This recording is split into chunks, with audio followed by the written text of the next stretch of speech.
The Man from Ironbark by A.B. Banjo Patterson. It was the man from Ironbark who struck the Sydney town. He wandered over street and park. He wandered up and down. He loitered here, he loitered there, till he was like to drop. Until at last, in sheer despair, he sought a barber's shop. "Here, shave my beard and whiskers off. I'll be a man of mark. I'll go and do the Sydney toff up home in Ironbark." The barber man was small and flash, as barbers mostly are. He wore a strike-your-fancy sash. He smoked a huge cigar.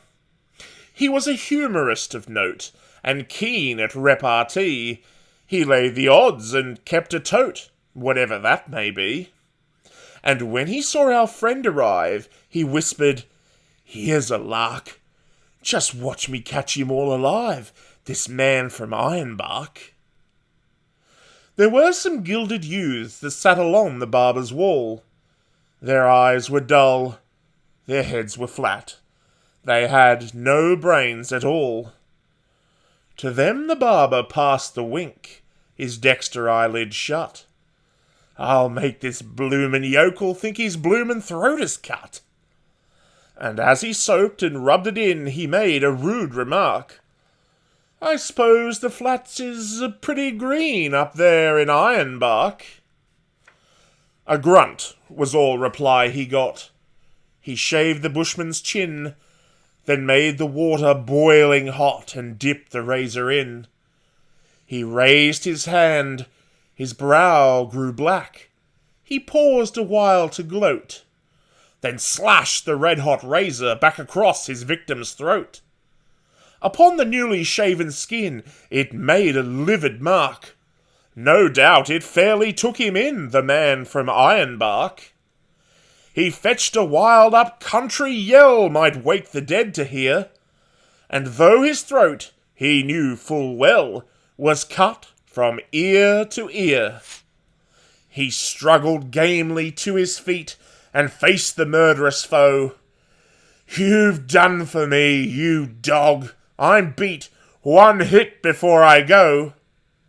I only wish I had a knife, you blessed murdering shark. But you'll remember all your life the man from Ironbark." He lifted up his hairy paw. With one tremendous clout, he landed on the barber's jaw and knocked the barber out. He set to work with tooth and nail. He made the place a wreck. He grabbed the nearest gilded youth and tried to break his neck. And all the while his throat he held to save his vital spark. And "Murder! Bloody murder!" yelled the man from Ironbark. A peeler man, who heard the din, came in to see the show. He tried to run the bushman in, but he refused to go. And when at last the barber spoke and said, "'Twas all in fun. 'Twas just a little harmless joke, a trifle overdone." "A joke?" he cried. "By George, that's fine, a lively sort of lark. I'd like to catch that murdering swine some night in Ironbark." And now while round the shearing floor the listening shearers gape, he tells the story o'er and o'er, and brags of his escape. "Them barber chaps what keeps a tote. By George, I've had enough. One tried to cut my bloomin' throat, but thank the Lord it's tough."